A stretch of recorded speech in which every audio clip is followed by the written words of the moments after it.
As I look at everyone today, I can't help but feel a sense of overwhelming pride and joy. Pride and joy that finally the Palestinian people, after over 70 years of massacres and bloodshed, are finally having the public wave of sway that they needed. People finally seeing that the injustice that's occurring is something that we all need to stand up for, and something that we all need to speak out about. And unfortunately, no matter how much we stand here and speak, we're not adding anything new that you probably wouldn't have heard from other people. But we can only hope that the reminder will benefit and help and remind us and push us into acting and pressuring others into acting. I'm reminded by the incidents in 2021 where, very similar to this, Israel once again decided to spread the blood of Palestinian children and women and elderly people for no reason and no crime except being born. And I refer everyone to a statement by the World Health Organization where they said, as of the 3rd of November, according to the Ministry of Health data, 2,326 women have been killed, 3,760 children. I ask you, are all these women and children part of a terrorist organization? No. Are all of these women and children intended casualties? Or are they simply a number that Israel does not care about? Are they simply a number that our country and our government has decided to ignore? Each and every single one of those lives is a life that's worth saving. Each and every single one is one that's only guilty of being born in the place that they are born. They have committed no crime, they have done nothing wrong, and they have no reason to be massacred the way they are.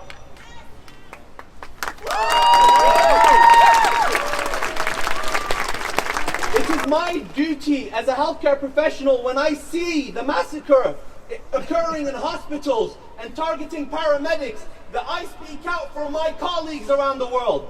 It is my duty to tell Israel and various other countries that refuse for a ceasefire that they are committing a war crime by not allowing the injured to be treated, by not allowing people to get the health care and the medicine that they so dearly need.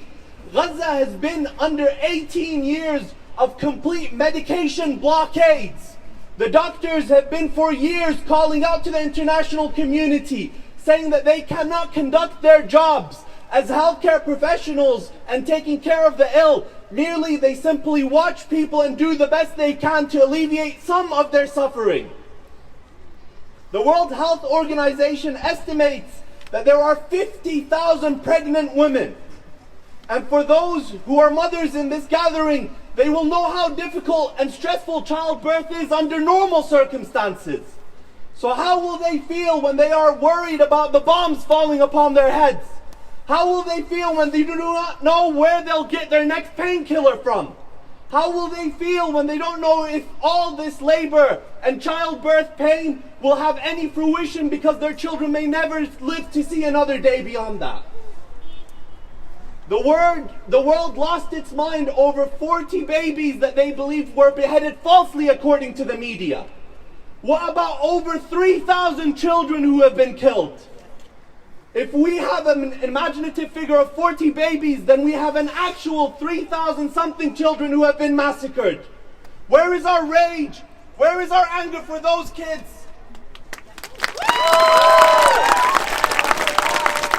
And I call out to the UK government, a government that sadly I have elected into power and given the authority I have, because I refer them to their own statement in May 2021 where they said, and I quote, "The humanitarian situation in Gaza was already concerning."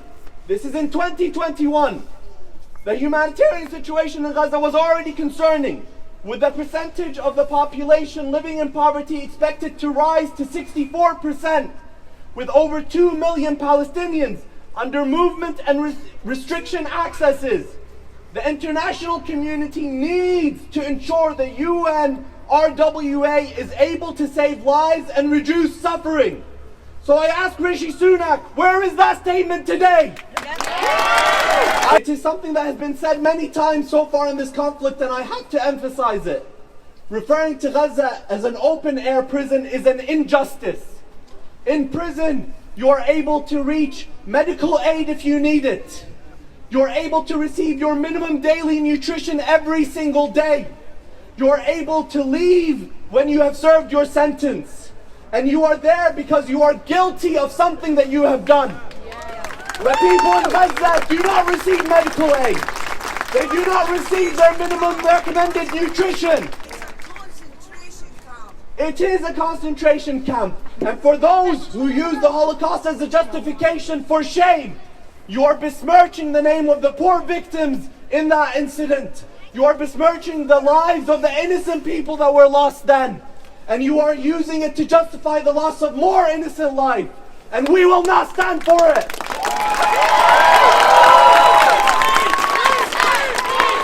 Palestine! Free Palestine! Free Palestine! 63 UN resolutions have been breached by Israel since the start of this conflict.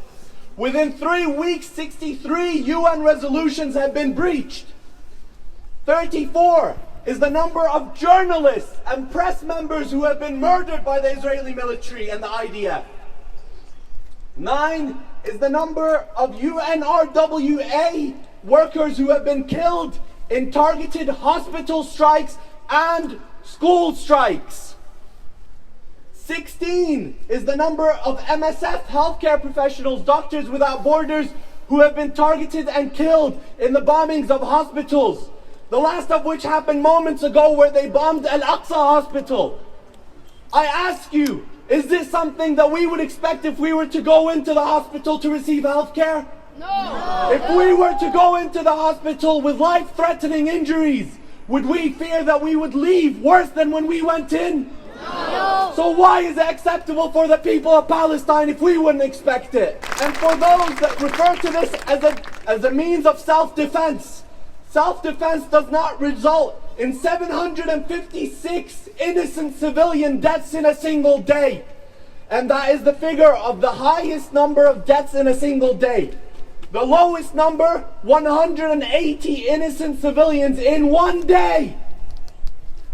And if you want to know the number of children on those days, then it is even more tearful and worrying. Because the largest number of children killed in one day was 344. And the lowest, 71. Were all of those children in need of being massacred as a means of self-defense? No! What was these children's crime except being born in an oppressive regime? Except being born in a concentration camp. And the greatest trick the media has done is dehumanize these people by resorting them to merely a number. So, if you bear with me and remember these numbers as well. 37, 15, 57, 1, 39, 6, 13, 9, 25, 16, 11, 71, and less than 1. What I have just read to you is 13 names that I looked randomly through the Ministry of Health. In 13 pages, I randomly picked a random name from each page. Those numbers were the ages of those who died. 37 was Hisham al-Satal. 15 was Sarah Hussein. 57 was Khitam. 1 was Nifin. 39 was Fatima. 6 was Ahmed. 13 was Abdul Rahman. And 9 was Abdul Razzaq. 25 was Yusra. And I want you to go away and look at that list. Because randomly selecting these 13 names, their average age worked out to 23 years old. 13 random names from the list of martyrs. And the average age was 23 years old. And I want you to consider how many here are under 23. What are your hopes, your aspirations? Ask yourself, was that child under 1 year old by the name of Baha able to fulfill those dreams or even have them at any given point in their short life? And for those over 23, I ask you, think about yourself at 23 years old. What had you achieved? What had you done? And what were you able to aspire to beyond that point? Do you think these people were able to aspire to what you have aspired to? Do you think these people were able to seek a life that is free from conflict and besiegement?